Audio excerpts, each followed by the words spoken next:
మరి డయాబెటీస్ పేషెంట్లు కనుక ఈ మెడిసిన్ మధునాశిని చూర్ణం కనుక వాడి ఇది వాడుకున్నట్లయితే డయాబెటీస్ పూర్తిగా అదుపులోకి వస్తుంది.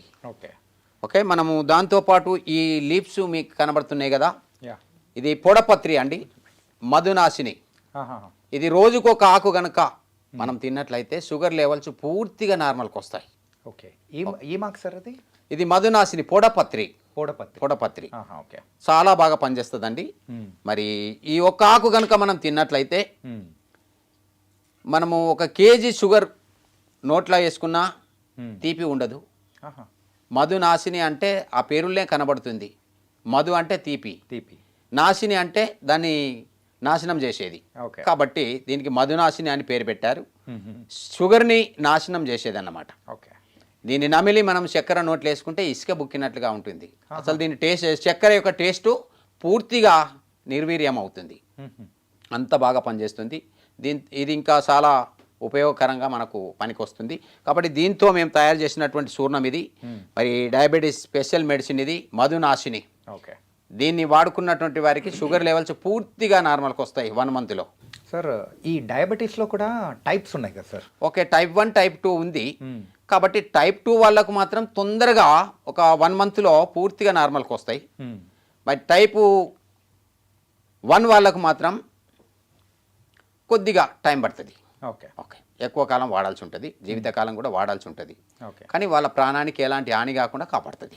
ఓకే, సో ఈ రకంగా మీరు కనిపెట్టిన ఔషధాలతో అయితే సైడ్ ఎఫెక్ట్స్ ఏమన్నా? ఎలాంటి సైడ్ ఎఫెక్ట్ లేదండి, ఎలాంటి సైడ్ ఎఫెక్ట్ లేదు.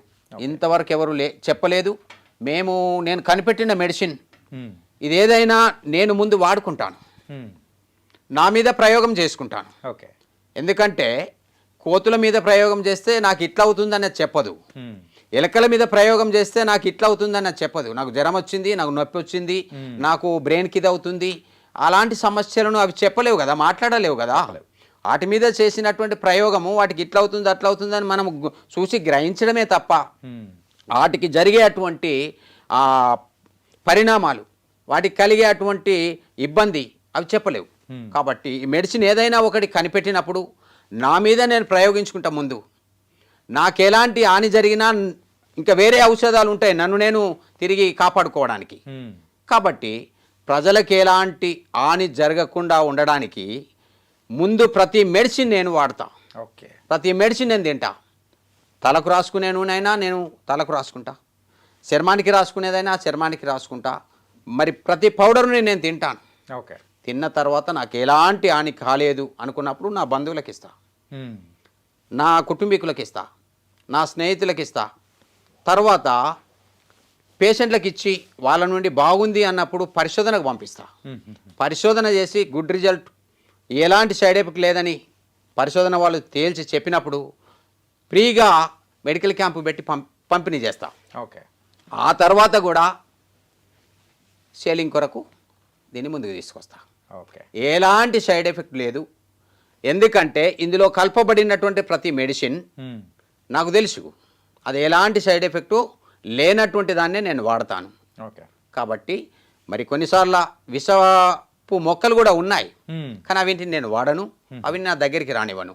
ఓకే, కాబట్టి ఈ మెడిసిన్ ఏది వాడినా నేను ముందు నా మీద ప్రయోగం చేసుకున్న తర్వాతనే ఇతరులకు ఇస్తాను. ఎందుకంటే నాకేదైనా జరిగినప్పుడు ఇతరులకు జరుగుతుందని నేను గ్రహించిన తర్వాతనే మరి ఇది ఇతరులకు ఇవ్వడానికి ఇష్టపడతా. Super sir.